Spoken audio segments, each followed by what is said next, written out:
I don't really have memories with my dad growing up. I mean, I know he was there. He was, he was like an omnipresent person that was just always around, but I don't have memories of us talking or laughing or playing or doing things together because his role was very much to be the provider, to go to work, to come home.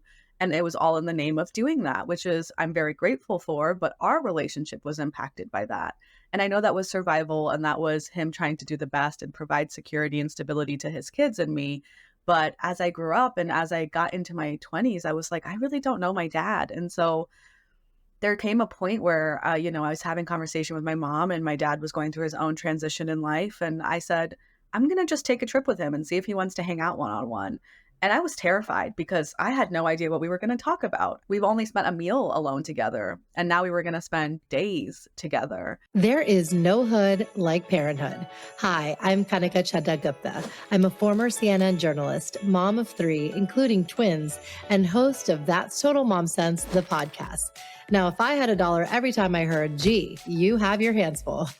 On my show, I interview change makers on their life lessons, legacy, and superpower of intuition, which I call our mom sense and dad sense. I've had the privilege of working with Mom 2.0, March of Dimes, and the White House, and have had some pretty amazing parents on my show. Hey, what's up? I'm Kelly Rowland. Hi, this is Chelsea Clinton. It's me, Bobby Brown. Can't wait to share my story. That's Total Mom Sense is a production of the Evergreen Podcast Network. Be sure to subscribe wherever you listen to podcasts and on YouTube so you never miss an episode. To join my tribe, visit that'stotalmomsense.com and follow me on Instagram at Kanika Chadda Gupta. Now let's dive into today's episode.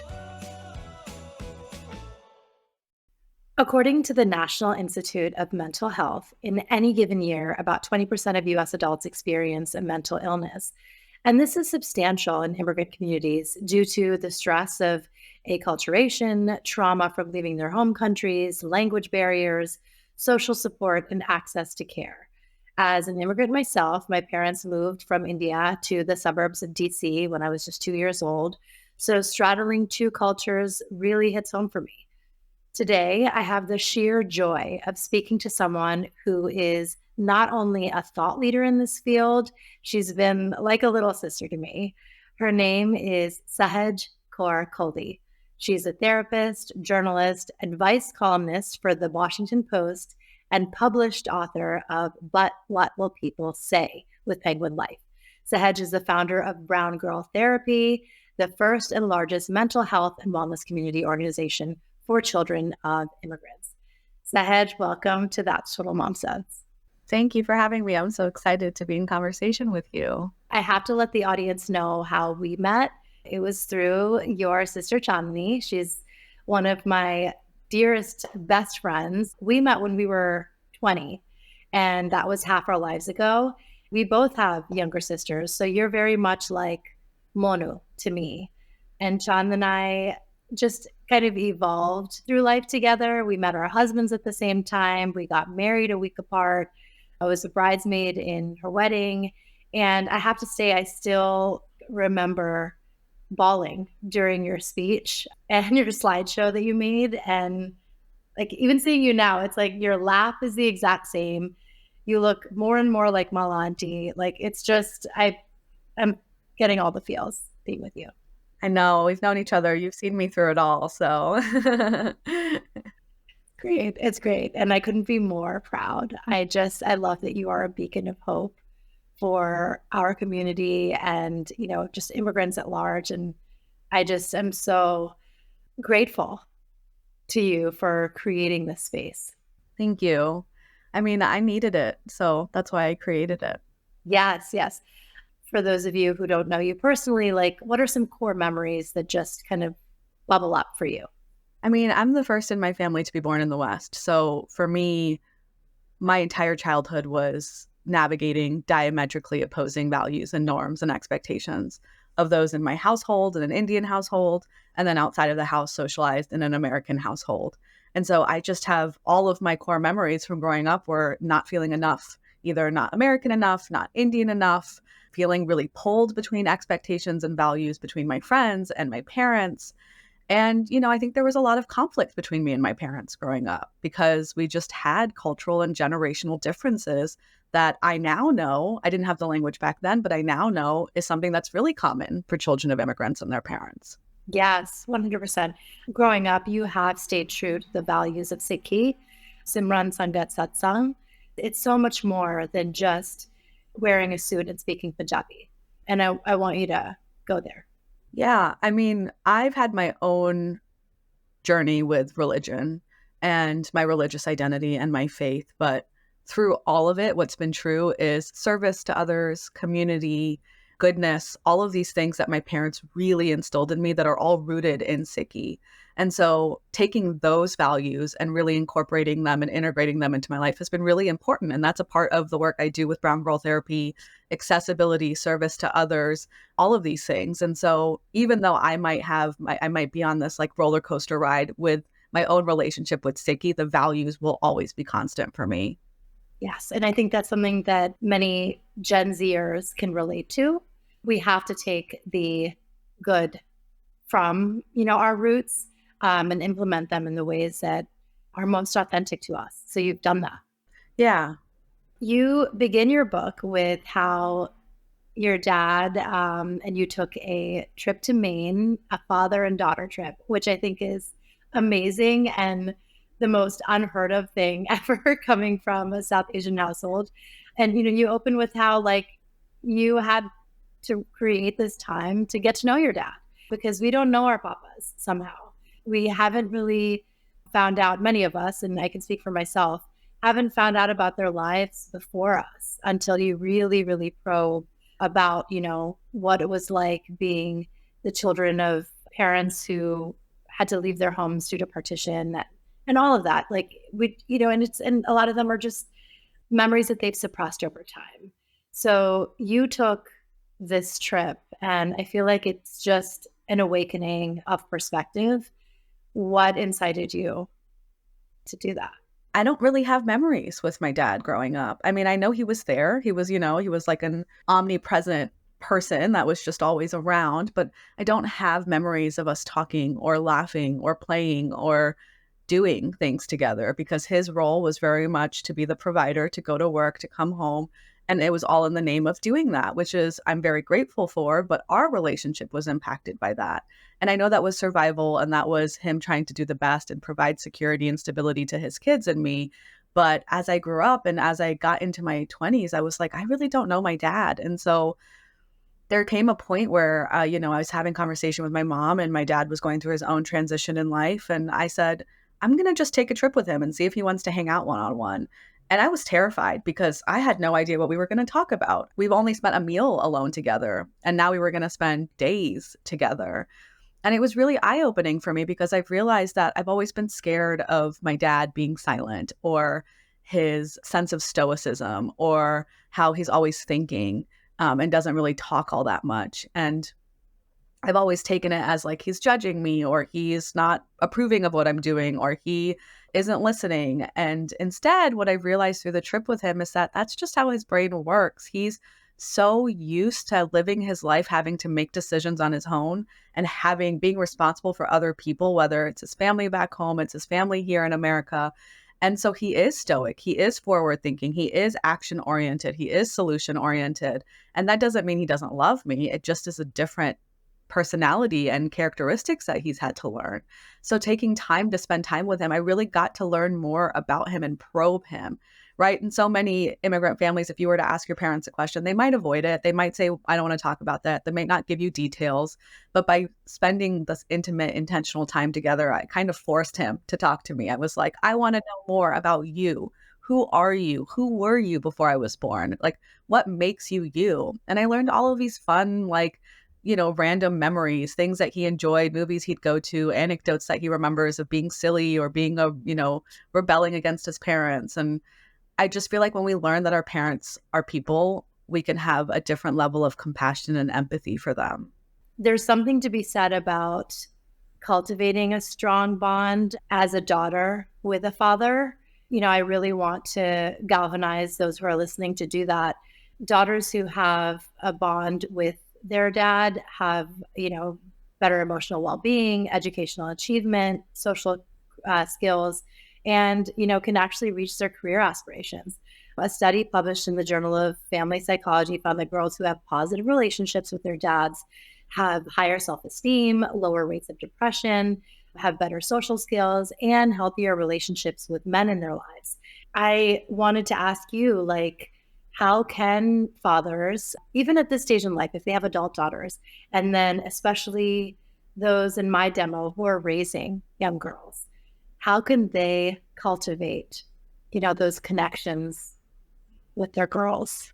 I love this question so much. And it's something I get asked a lot by adult daughters of immigrant dads. And I think those are two different answers. So if we're talking to dads of adult daughters, I think what I would tell you is to just meet them where they are. I think a lot of adult daughters want to have a relationship, but at this point in life have already learned that maybe they're not going to get it in return, that they're not going to be able to access parts of their dad. And so really it is up to the dad to kind of initiate those kinds of conversations and or really be receptive if your adult daughter is reaching out, whether it's spending time with you, sitting in silence, asking a question. Try to be more receptive to that and engaged in those conversations, because this isn't really time that you get back, especially when daughters get married or have kids or, move away. There's less time for this kind of intentional time. So really trying to be mindful of how you can engage in those moments that you might get with them.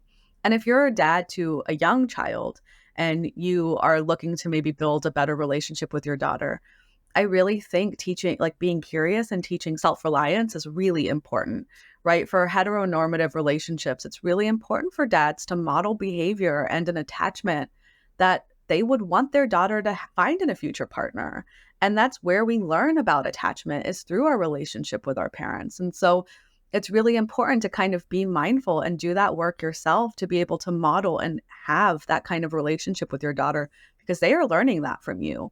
They are learning how they can show up as a woman or as a woman with a man or as someone who is growing into themselves through that relationship. And so it's really important, I think, especially if you have young kids, to really be mindful of how you're showing up, how you're modeling certain behaviors, and how you're engaging and teaching attachment-related behaviors to your kids.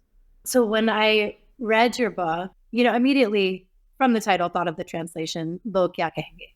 It's something that, we heard in our household all the time. Even though we're far more woke and we have this you do you culture, we still do fall into habits of people pleasing, comparing. We can thank social media for that. Tell us how we overcome that mindset. Oh my goodness. When I decided to name my book, But What Will People Say, it really did come from both a collective and community experience of hearing that over and over again, but also a personal one where I was struggling with my mental health, over a decade ago. And my parents did ask, what are people going to think about this? What are people going to say? And that doesn't mean they didn't care about me or want to help me, but I think they were truly, their survival has been rooted in how people perceive them, whether it's the dominant society or just fitting in and belonging with the new society that we're creating in the Sikh community or the Indian community in Virginia. Because of that, there's also this element that we don't talk enough about, where immigrants and immigrant families are reporting back home how they're doing, right? Especially if they come alone, if they don't come with their family. It's almost like we have to make sure that the people abroad, our parents, our grandparents, our family abroad knows that we're doing well and we're successful, which adds another element of why we care so much about what other people are thinking. And then you media to it, and we're all just kind of feeding each other these pristine images of our lives and in comparison with one another and saying, oh, they're doing so well, I should be doing better, or so and so's daughter's doing so well, so my daughter should be doing that too. And it's so easy to get caught up in that. And I think one of the things that we really need to be mindful of is, whose definitions of success and achievement are you living by? What does that even mean to you, right? Even interrogating some of these, the language choices we use. What does it mean to be happy? What does it mean to be successful? What does it mean to be doing well, right? That looks very different depending on the person you ask, but somehow we have unified that definition for all of us to achieve one thing or to look a certain way or to have a certain lifestyle. And I think that's really where we want to parse out, what does it actually look like for us? And I think it's important to remember information asymmetry, right? When you're on social media, you're only getting what people are choosing to tell you about their lives. When you compare yourself to them, you know more about the negative happening in your life than you do about what's happening in their life. And yet Mhm. your brain will make a comparison and say, they're automatically doing better than me because I don't see the quote unquote bad in their life. And so just being really mindful and analyzing how your brain is kind of coming to conclusions based on what you're seeing is really important. And then I think finding community is so important, right? It's so easy if you don't feel like you have people who look like you, who are having experiences like you, who are struggling with the same things as you. Of course, you're going to think it's a you problem because you don't know anyone else who's going through those things with you. And that's part of why I built Brown Girl Therapy, because I constantly felt like I was the problem. It was me. Mhm. I was the one who wasn't doing enough, who wasn't achieving enough, who was struggling too much, who was having too many feelings about things. And then I built this community, and I feel like it's been a bomb because I've been able to say, oh, I don't have to worry about comparing myself, but I can sit in this community with people and feel less alone. Therefore, I'm less likely to be mean and self-critical to myself about what I'm going through. Wow. I love that. And I think, you even challenge us to rewire our thinking, where if we feel a certain way, we can ask, whose values am I trying to abide by? Mine or somebody else's? And I love that check in, going to do that often now. But yeah, speaking of your community, like I've seen the evolution, and it's been just wonderful to see how it's just grown exponentially. I remember your community, the first one you started, Quarter Life Crisis. I Yes. love that it had the quarter on there. It was like, I am like a sucker for Oh my puns and gosh. all things witty.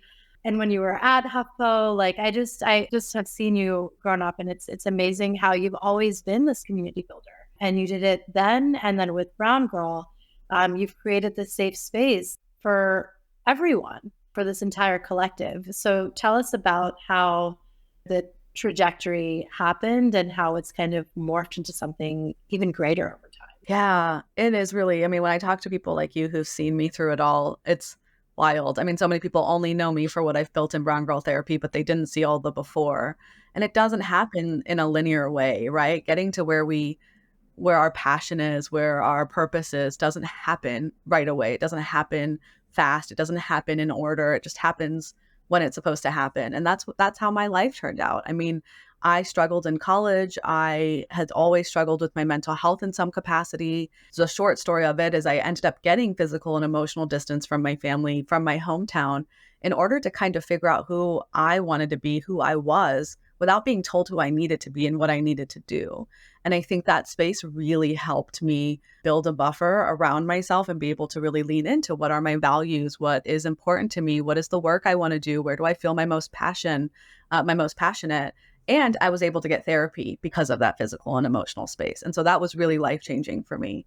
And through all of that, I ended up landing a job at HuffPost, as you know. And before that, when I was struggling, writing had always been kind of my creative outlet. And that's where Quarter Life Crisis came from, journaling came from, all of this stuff that was more private, yet a little public because blogging was just like starting in those days. But when I landed at HuffPost, I really leaned into working on mental health content, on identity driven content.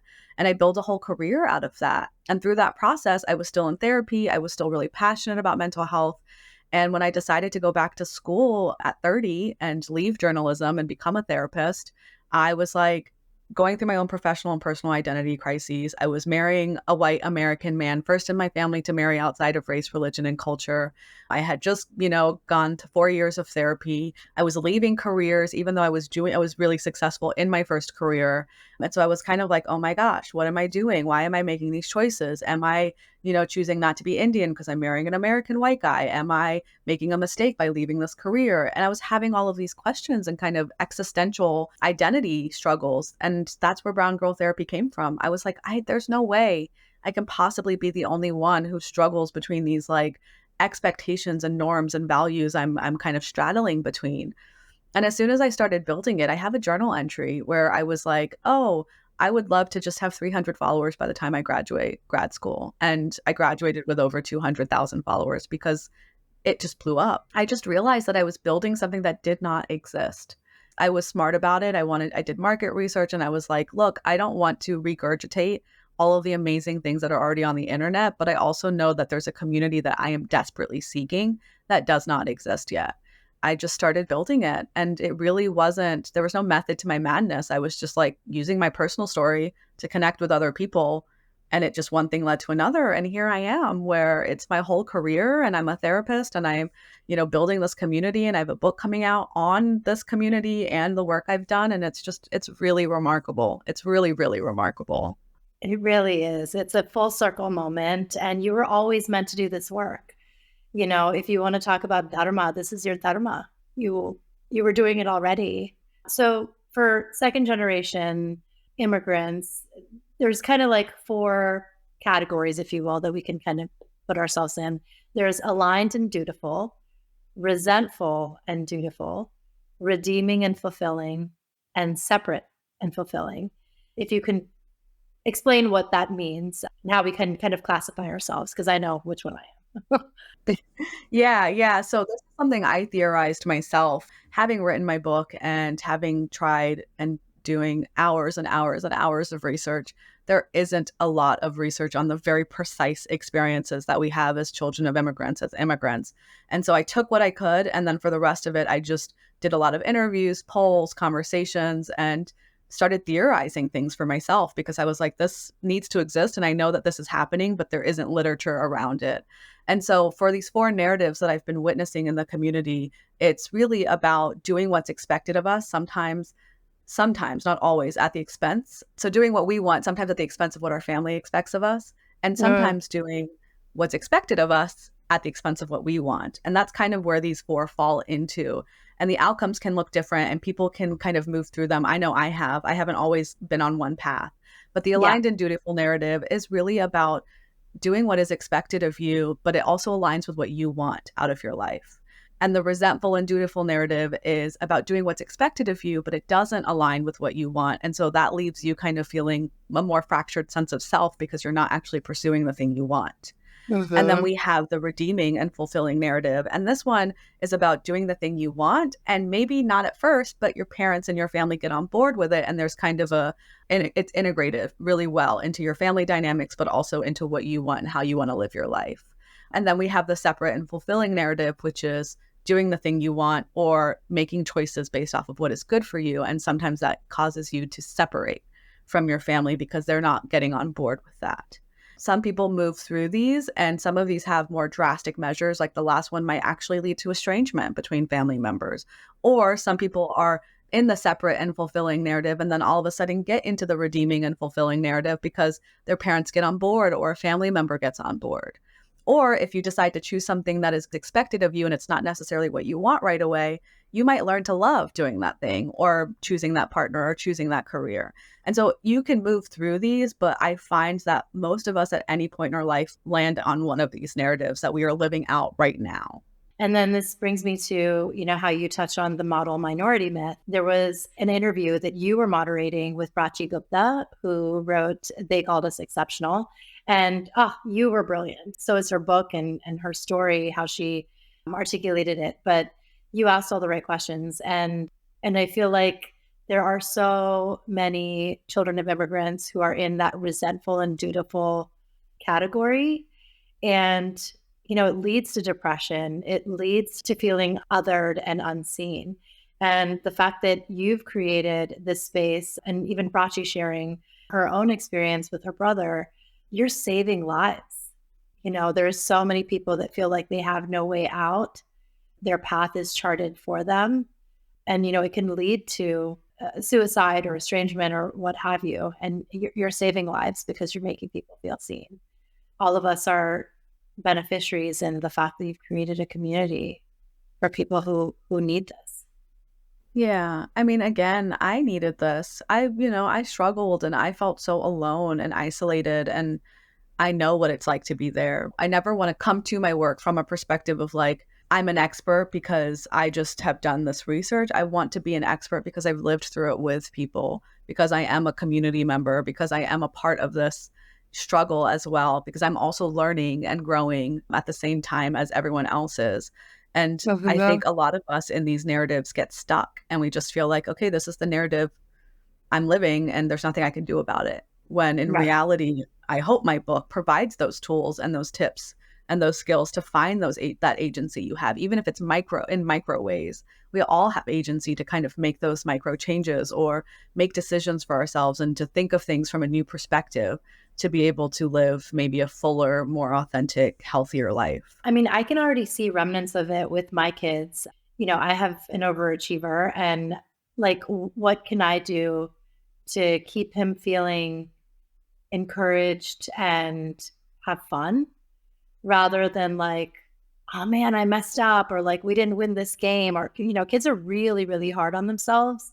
Forget anyone else putting them down. I think, yeah, how do we like make sure that they don't get inside their head like that? It's natural, for kids to want to win, to feel good. But that's the part of it, is really helping them manage the feelings that come up for them. So I've had to have conversations where I even teach language words to my nephews. And I'm like, are you feeling embarrassed because you made that mistake? Are you feeling, and we will talk through it and really process that emotion, because it is emotion management. If you are a sore loser, or you are someone who, and I'm talking about adults too, if you struggle to make mistakes, if you struggle with perfectionism, it's because you struggle to manage the discomfort of emotions that comes up when things don't go the way you wanted them to go. And so a part of that is really teaching them and modeling that behavior. They're not only observing you, but they're also going to learn from you how to deal with those emotions. And so sitting with them in it, telling them it's okay, reminding them that you have felt like that, telling them they can try again, naming the emotions they feel, helping them come up with grounding skills for when they feel that way. Those are things that will help give them the tools to work through those feelings rather than internalize the negativity or the criticism that they might be having. I want to touch on having high standards in general, because this isn't just a phenomenon that immigrant families have. Like, if you ask any parent, it's not just the straight A's that matter to me, but it's all the A's. And by that, I mean, excelling in academics and the arts and athletics. It's just having a well-rounded child. Anyone, if, you could wave a magic wand, would say, I would love for my kid to have that. And furthermore, it's like, having a really good social circle and, going on to finding a great life partner. Like, you want all those things for your kids.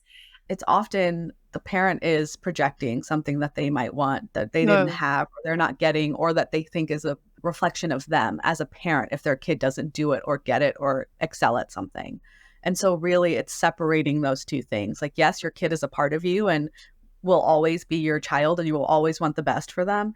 And how are you, maybe what you need or what you want to feel okay about this, getting in the way of how you are actually raising your child or what you're expecting of them? Because those are two very different things. When I was struggling with my own mental health struggles, I know my parents felt like it was a reflection on them. I know that they felt like they failed me because I was struggling. And the thing is that they could have worked through that, and it could have led to connection between us and me getting the support I needed when I needed it. But what really happened was that they didn't know how to work through that. So they projected that onto me, went straight into like solution oriented. Let's fix it. Let's brush it under the rug. Let's not deal with the emotions coming up. And that actually caused more problems between us, but also for me when I was struggling. And so it really is a matter of a parent recognizing, of course you want your kid to be happy. Of course you want your kid to excel at things. Of course you want all of these things, but that's also not realistic. And you don't want to think about it from a fixed mindset where this is it. They need to excel now and that's it, because they'll never be able to learn or grow. You want to come at it from a growth mindset that says, okay, this is the first time you tried. Maybe this is not where your strength is, or let's think about what you really enjoy or what you like doing or what you're good at. It's about letting them, or how you can learn, right? Learning is hard. Learning means making mistakes. Learning means not getting it right the first time. And if you struggle with that as an adult, as a parent, your kids are going to learn to struggle with that. There's no perfection here. Being a parent is not about being perfect. It's about being present. It's about being mindful. It's about being intentional. And it's about repair if and when there are ruptures in the relationship with your kid, because that's going to happen too. Your kids aren't going to love you 100% all the time. So it's really just about being present. 100%. I completely agree. And I think I see this manifesting a lot. And it's hard to like create an open dialogue around it sometimes, because I feel like parents these days, sometimes you have to hear the harsh truth. Parents need to parent. You have to be present. So if you are hoping that your kid is not a couch potato playing video games all day, and you want them to be like athletic and a star of the basketball team or whatever, are you modeling that? Are you on your phone, or, are just living by like those ideals yourself? Like, I think we have to take a hard look at ourselves sometimes. You don't expect like a 5-year-old to just know that they should stop, like get off their tablet and like go outside. They're not going to know that. So you have to be present. You have to engage with them, right? They're going to learn from you. Oh, let me draw, or oh, let me take this notebook, outside and see what I can see, or let me go play outside with my kid, right? Do it with them. That's where the connection, I think, I didn't personally have that growing up. And I know that was because my parents were in survival. They didn't know better. They were parented that way themselves. But we are the second gen parents in a different generation, and parents now, right? Just our generation, where we have more knowledge and more resources and more understanding of what kids might need. And we want to be more engaged, and we have to be engaged in order for them to learn that. It's not going to just, they're not going to just know. Kids don't know what they don't know. We have to teach them these things. Now, I want to kind of discuss the difference between mental health and mental resilience. And I think it's important to have both in our lives. Mental health is, I feel like, even more important than physical health. I feel like it's mind over matter. Physical ailments are derived from something that might be bubbling up in the mind from some sort of stress. And that's just, my opinion. But it's so important to take care of and be attuned to our mind.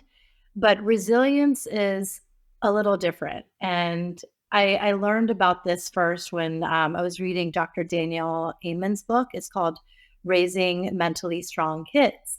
He does a great job in, very similar to how you did the narratives, categorizing how parents are. So there's loving, where you have an empathy and compassion for your kid. Hostile, where you punish them, admonish them for their mistakes. Firm, when you say something, but you kind of set these clear boundaries. And permissive, where you're like, oh, I'm just going to let my kid make mistakes, or like do their job for them. So loving, hostile, firm, and permissive. The worst combination is hostile and permissive. It's almost like having an absentee parent who's completely uninvolved. And then the second worst, though, is loving and permissive. It's when you are too easygoing, too like, you can do whatever you want. And, we can all think back to like, I feel like high school, when you had the cool parents that let their kids do whatever they want. I feel like they have the hardest time finding their way in the world. And boundaries are necessary to create a certain mental resilience. And, we do live in a world where it's a big, bad world, and kids can't be too fragile. Now, what can you share about creating a certain mental resilience? And, like our parents might have veered on the side of hostile, so it didn't have that. But how do we create a mental resilience in our kids where we're really treading this middle ground? We're taking the good and leaving out the bad. Oh, that's a good question too. I mean, I definitely feel like my parents were hostile and permissive. I mean, I talk about this in my book, where I struggled a lot in college. And I think a part of that was because I had been living under my parents' roof. And I don't blame my parents for any of this, right? I say this in the book. I know they did the best they could at the time. But looking back, I realized that when I got to college and I was able to like be a free bird and like have full autonomy and control over my life and my time management and my lack of discipline and all of these things, I ran wild with it because I didn't have those boundaries. I didn't really learn that discipline. Instead, I was like either told I would be punished for not doing stuff, so I knew I had to do it, or I was just told it's fine when I did things that were like not great. I was never really taught how to like build my own sense of inner self compass, or as you say, resilience, to be able to make decisions for myself, make mistakes, hold myself accountable to my own actions, right? I always kind of had someone who would do it for me. Like, it's kind of funny, but like even when I was a teenager, my mom would call and make my dentist appointment for me. I never had that sense of accountability where like I Yeah. had to do things myself. And I think that's pretty normal, and that's an oversimplified example, but it's still an example of like learning to do the thing that you don't really want to do. Right. Right. So Exactly. yeah. And so I think when we think about like, how do we find that ground, we are veering away. I mean, research suggests that we are veering away from hostility as a parenting style, as parents are getting more and more mentally and emotionally equipped to know and handle being a parent now and how engaged they want to be and what it looks like and what it requires. That's not to say all parents, but we are learning more about being firm, but also loving. I think sometimes we mistake permissive for loving because we care so much that we're like, it's almost like you overcorrect. I dealt with a parent who was so critical that I don't want to be critical at all of my kid, but that's also not okay either. As you say, I'm not surprised to learn that those are the two kind of most problematic parenting styles. It goes back to repair and it goes back to modeling and it goes back to like being engaged. It really is about being engaged with your kid, modeling these behaviors. If you're being a hypocrite, what are you teaching your kid then? You're teaching them to fear you, but not really model your behavior because you're not doing the things you're teaching them to do. And it's also about knowing that they need boundaries. Kids need boundaries. They're not going to Yeah. it's literally a part of the developmental process for kids to test their boundaries, to be like, what's going to happen if I knock this thing over? What's going to happen if I try to run into the street? What's going to happen if like, they don't know. They're literally learning. They're little humans who have no frame of reference of what is okay, what is wrong, what is good, what is bad, what is socially acceptable, what is not socially acceptable. And that is where a parent comes in to teach them. And if they struggle to teach them, then that's where the guilt and the shame comes in, because either Yes. they learn guilt and shame for not knowing these things or doing things that are not okay because they're not actually being taught these things. And so, Okay, I wanted to touch on your Washington Post column because I love it. It was a question that came up that said, I need closure after a close friend ghosted me. And I feel like in every season of our lives, definitely 30s on up, we become so attuned to who we are and our values, and certain people will fall away. They were meant to, but you're still grieving. So how did you answer that, writer's question? yeah, I'll talk about that, but I also want to be mindful that it's not always about ghosting either. I know that that's what this question was about, but as we age, our friendships change. And I think one thing is we're not really taught to be in friendship. There's lots of stuff on romantic relationships, on marriage, on parents, on family dynamics, but there's not really a lot on friendship, especially female friendship, which I think is, its own kind of genre of relationships in itself. And there are two types of friends that we have. We have active friends and we have passive friends. And I think it's really important to kind of discern between the two and let people move through those buckets, because that allows them to kind of evolve and you give them space to kind of live through their own journeys of life. So if you have a friend who has had a kid, right? I'm not going to have the same expectation of my friend who has a newborn as I did before she had a newborn. So it's learning to be like, maybe I can be the one who's more active in this friendship and she can take a more passive role, because it's an equity thing. And as long as I feel like I'm still getting my needs met in some ways, but it's not going to look exactly the same way. So it's giving our friends the chance to grow and evolve as well, rather than holding them to the same standards we've always had of them when maybe we were in our teens or we were in our 20s. If you have been ghosted, though, I mean, that's really painful. It's really painful in any relationship to feel like someone just dropped you. And it's really easy to take that as a you thing and to say, I'm at fault here because they no longer are talking to me. When in reality, if someone ghosts you, first and foremost, that is something happening on their end, a lack of emotional skills to regulate emotions coming up for them, an avoidance of having a hard conversation, which might better your friendship, but instead they can't handle the feeling of having that conversation. So really, it's not a you problem if you are ghosted by someone. It's often them struggling with not being able to manage the emotions coming up for them, because they need to either tell you something or were avoiding you or aren't able to really tell you how they feel about the friendship. And that's what we need in healthy friendships. We need to be able to communicate and have hard conversations and ask for what we need and respect other people when they say what they need or what they're going through. And so I think it's important to recognize that we can't force people to be our friends. We can't force people to be in relationships with us. And so often when I get asked about closure in relationships, it's not about forcing someone else to tell us why they didn't talk to us, why they're not talking to us anymore. Instead, if you need to say something, what's the intention behind that? What's the intention behind you wanting to initiate another conversation with them? Eh, Let's say you get them in a room and you lock them and they finally tell you why they don't want to be your friend anymore. Are you really going to feel better about that? Or do you feel like, wow, I never got to share that this hurt me, or I never got to share that I really cared about them. I never got to reach out and say, is everything okay?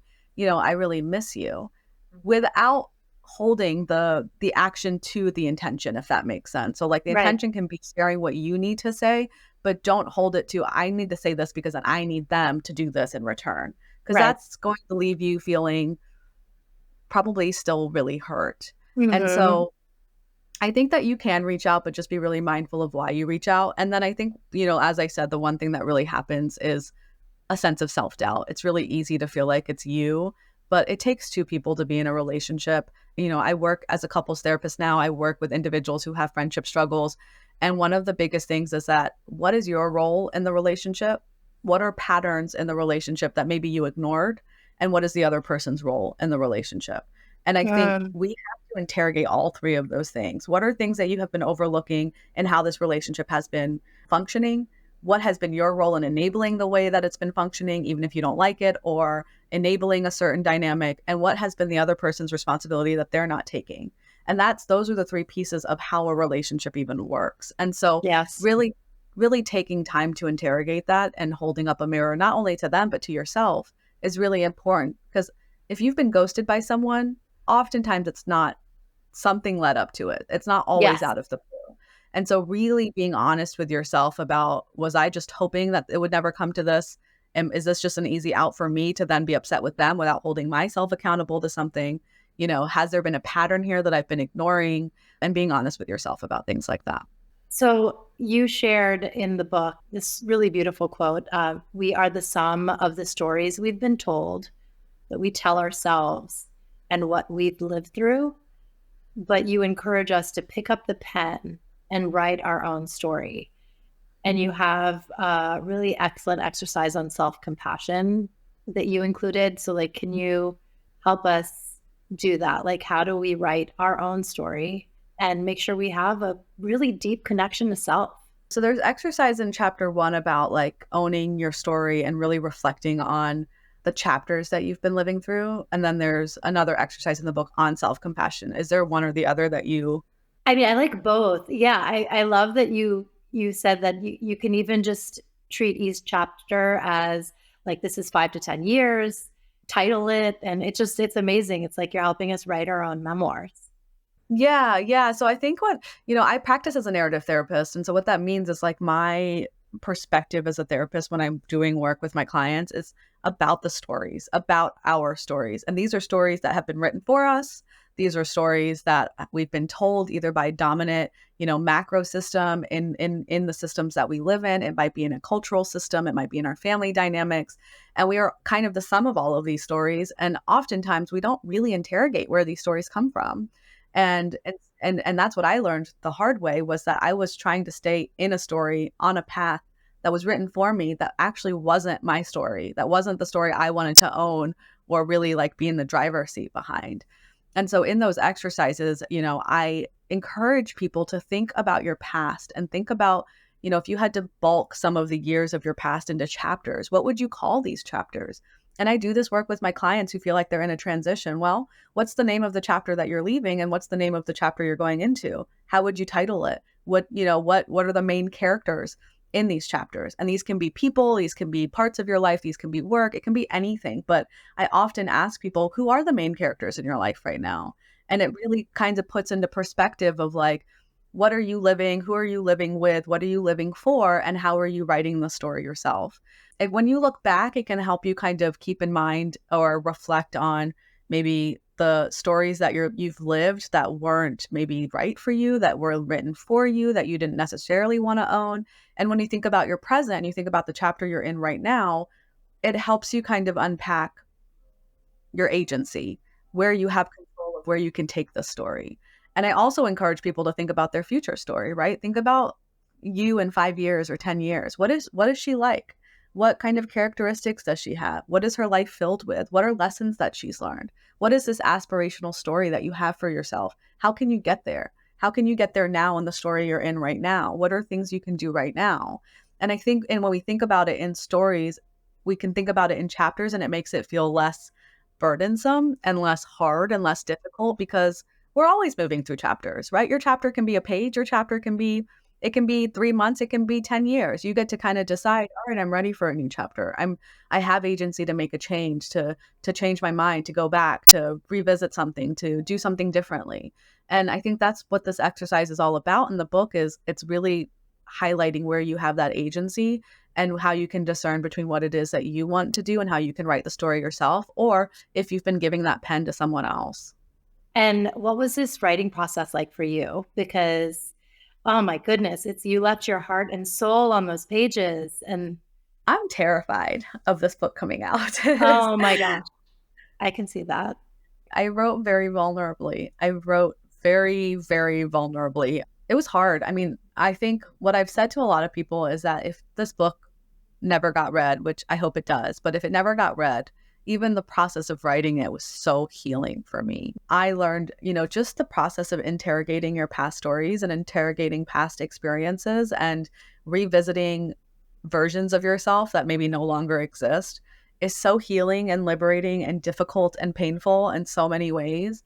That's what this process was like. I mean, it was 3 years of me just reliving so much of my life and really trying to be honest with myself about my accountability and how my life story has turned out, but also all of the moving pieces and other characters in my story that have impacted the way that my life has gone so far.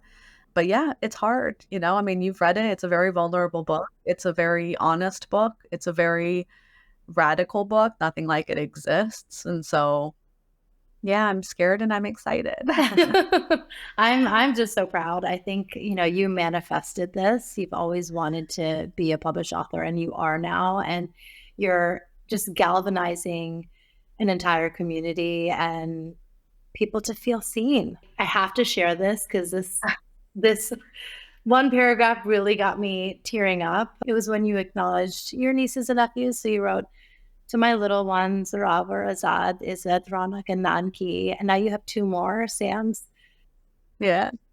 So thank you for being such a source of joy in my life. This book is really for each of you.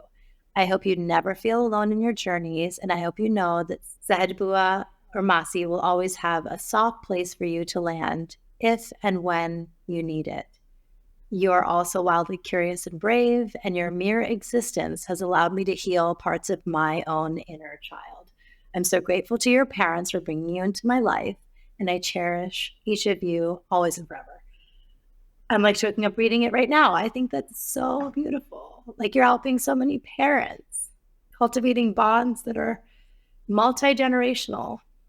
This book is for the younger generation. It's for the kids and the nephews and the nieces and the little ones who are going to be living through similar yet different experiences than us. And I just want them to know they're not alone. I know what it was like to feel alone. And I just deeply and fiercely love my nephews and nieces and want to be that person for them, the person that I desperately wanted and needed when I was growing up.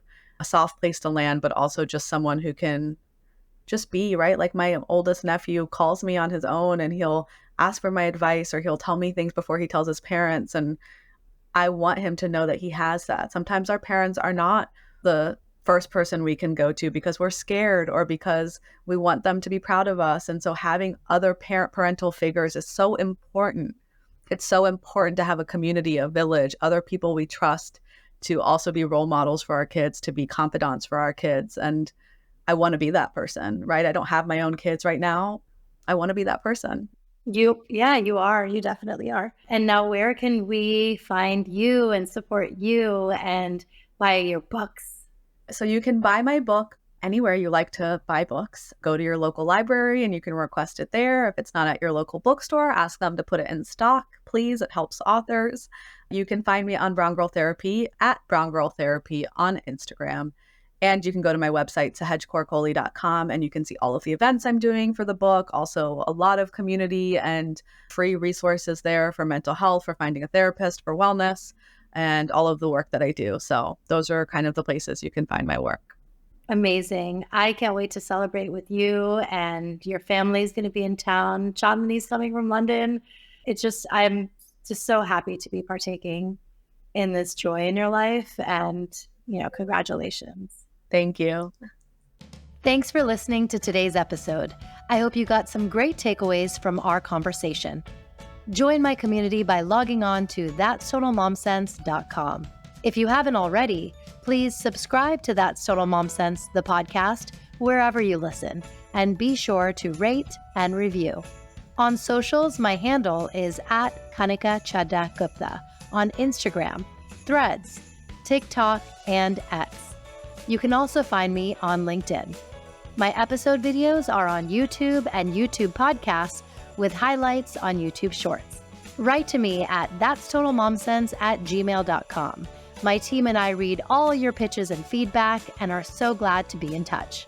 Remember, always trust your mom sense and dad sense. Stay strong, super parents. See you soon.